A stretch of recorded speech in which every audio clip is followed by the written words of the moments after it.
Welcome back to the Cobra Trading Channel, everyone, where we focus on people, passion, and platforms. I'm Alex Bustos, and today we're going to be talking about the topic of liquidity and why it's important to understand this. Let's get started.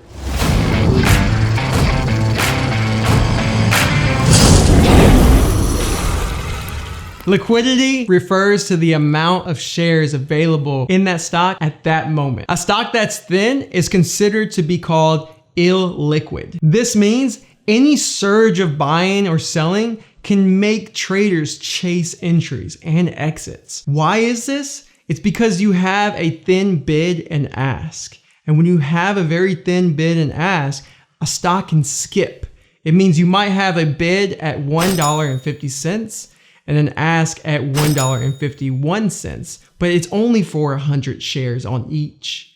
And if this is the case, if someone buys 100,000 shares at 151 or 160, it's gonna just skip because there's only a limited amount of orders, meaning it's very thin. There's not a lot of liquidity involved, not a lot of volume. Thick liquidity is preferred by bigger traders. Why?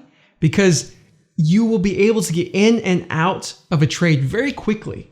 You don't have to worry about if I'm trying to exit at $1.50 a share, then I might exit at $1.40 because of the slippage, right? There's so much liquidity, so much volume, right? Added with that you are going to be able to get out of your stock when you want to.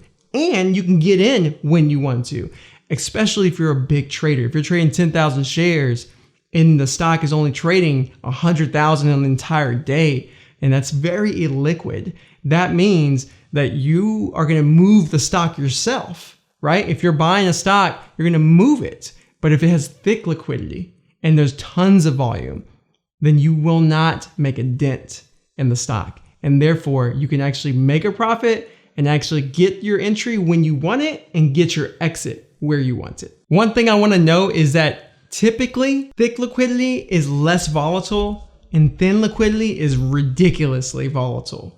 As I mentioned earlier, if there isn't a lot of volume, then any amount of shares can really move a stock, meaning it could just skyrocket it up. But the other thing has to be said. Just because something is typical doesn't mean that it won't happen. There's tons of stocks. I can name one at least once a day. Just throw a dart and you'll hit one of them that has a ton of liquidity and is also very volatile. So don't just think I can short any stock or long any stock that has a ton of liquidity and not expect to have a bad loss or a lot of volatility. That is incorrect, and it will make you have a ridiculous headache. So you need to know this is just typically. Beginner traders should always focus on thicker stocks, meaning they have a lot of liquidity and they have a lot of volume. I know I briefly touched on what is considered thick and illiquid, but I want you to also know a couple of other items. Number one, if the bid and ask are very, very wide, right? A wide spread, meaning you have a bid at $1 and an ask at $1.25. There's a huge gap. If there's a huge gap, that means it's illiquid. If there is a lot of volume, if there's tons of volume above average, and how do you determine what is average volume? You can check on finviz.com, you can check on Yahoo Finance, but if you check there, you'll know what the average daily volume is. And if there is below average, well, then you know it's probably gonna be a little bit illiquid. But if there's a ton more volume, we're gonna have a lot more liquidity. Now you may be thinking, I'm a new trader, I don't trade big size, I have 100 shares, so I could trade anything.